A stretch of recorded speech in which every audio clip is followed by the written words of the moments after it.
امام مسلم کا تعارف۔ صحیح مسلم کے خالق مسلم بن الحجاج۔ امام مسلم کا پورا نام ابوالحسین مسلم بن الحجاج بن مسلم القشیری بن دردین تھا۔ ابوالحسین آپ کی کنیت تھی اور عساکر الدین لقب۔ قبیلہ بنو قشیر سے آپ تعلق رکھتے تھے جو عرب کا ایک مشہور خاندان تھا اور خراسان کا مشہور شہر نیشابور آپ کا وطن تھا۔ حضرت امام مسلم 203 ہجری یا 206 ہجری میں باختلاف اقوال پیدا ہوئے، لیکن اکثر علماء اور مورخین کی تحقیق یہ ہے کہ آپ کا سن ولادت 206 ہجری زیادہ معتبر ہے۔ حضرت امام نووی شارح صحیح مسلم لکھتے ہیں کہ حضرت امام مسلم 206 ہجری میں پیدا ہوئے، 55 سال کی عمر اور 24 رجب 261 ہجری کو اتوار کے دن شام کے وقت وفات پائی اور نیشابور میں دفن ہوئے۔ مسلم بن حجاج جو امام مسلم کے نام سے معروف ہے، محدثین کرام میں جو بلند پایہ رکھتے ہیں وہ کسی سے مخفی نہیں۔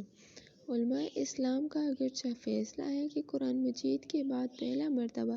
صحیح مسلم بخاری شریف کا ہے اور پھر صحیح مسلم شریف، جس سے صحیح مسلم کے جامع امام مسلم کی عظمت کا کافی اندازہ ہو جاتا ہے، لیکن بعض علماء کا خیال یہ ہے کہ صحیح مسلم شریف کا درجہ اگر صحیح مسلم بخاری شریف سے بلند نہیں تو مساوی ضرور ہے، کیونکہ صحیح مسلم شریف کی احادیث کافی تحقیقات کے بعد جمع کی گئی ہیں اور بعض اعتبارات سے تحقیقات میں حضرت امام مسلم کا درجہ امام بخاری سے بڑھا ہوا ہے۔ بہرنوع حضرت امام مسلم کا پایہ محدثین کرام میں اس قدر بلند ہے کہ اس درجے پر امام بخاری کے سوا کوئی دوسرا محدث نہیں پہنچا، اور ان کی کتاب صحیح مسلم شریف اس قدر بلند پایہ کتاب ہے کہ صحیح بخاری کے سوا کوئی کتاب اس کے سامنے نہیں رکھی جا سکتی۔ حضرت امام مسلم نے والدین کی نگرانی میں بہترین تربیت حاصل کی اور اس پاکیزہ تربیت میں ہی اس کا اثر تھا کہ ابتدائی عمر سے آخری سانس تک آپ نے پرہیزگاری اور دینداری کی زندگی بسر کی، کبھی کسی کو اپنی زبان سے برا نہ کہا، یہاں تک کہ کسی کی غیبت نہیں کی اور نہ کسی کو اپنے ہاتھ سے مارا پیٹا۔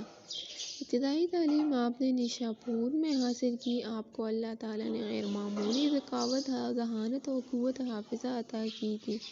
کہ بہت تھوڑے عرصے میں آپ نے رسمی علوم و فنون کو حاصل کر لیا اور پھر احادیث نبی صلی اللہ علیہ وآلہ وسلم کی تعلیم و تحصیل کی جانب توجہ کی، جن سے آپ نے سماعت کی۔ یحییٰ بن یحییٰ الیتیمی نیشابوری اور قطبیہ بن سعید، محمد بن عبد الوہاب الفرا، اسحاق بن راہویہ، محمد بن مہران الحمال، ابراہیم بن موسیٰ الفرا، علی بن جہد، عبید اللہ بن معاذ، احمد بن یوسف و ابراہیم و ابو المعصب زہری وغیرہ کثیر شخصیات نے آنے سے روایت کی کہ الترمذی، ابو الفضل بن سلمہ، ابراہیم ابی طالب، شیخہ محمد بن عبد الوہاب الفرا، ابو عوانہ اسپرا اور جامع الدمشقی وغیرہ۔ امام مسلم کے سب سے مشہور و معروف و مقبول عام تصنیف تو یہی صحیح مسلم ہی ہے، لیکن اس کے علاوہ امام مسلم نے اور بھی کتابیں تصنیف کی ہیں، جن میں چند تصانیف یہ ہیں: ابو المسند الکبیر، الرجاء، الاسماء الکنی، کتاب الجامع، الجامع الکبیر، کتاب الیسیر، کتاب الوجدان، کتاب القرآن، کتاب سوالات امام احمد بن جنبل۔ امام مسلم نے یہ شرط لگائی کہ وہ اپنی صحیح میں صرف وہ حدیث بیان کریں گے جس کو کم از کم 2 ثقہ تابعین نے 2 صحابیوں سے روایت کیا ہو، اور یہی شرط تمام طبقات تابعین و تبع تابعین میں ملحوظ رکھی ہے، یہاں تک کہ سلسلہ اسناد ان مسلم تک ختم ہوا۔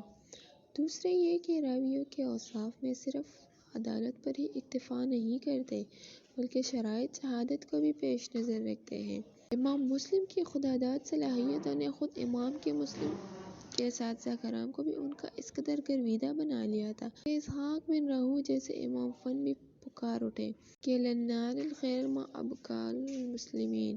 یعنی جب تک اللہ تعالیٰ آپ روح کو مسلمانوں کے لیے زندہ رکھے گا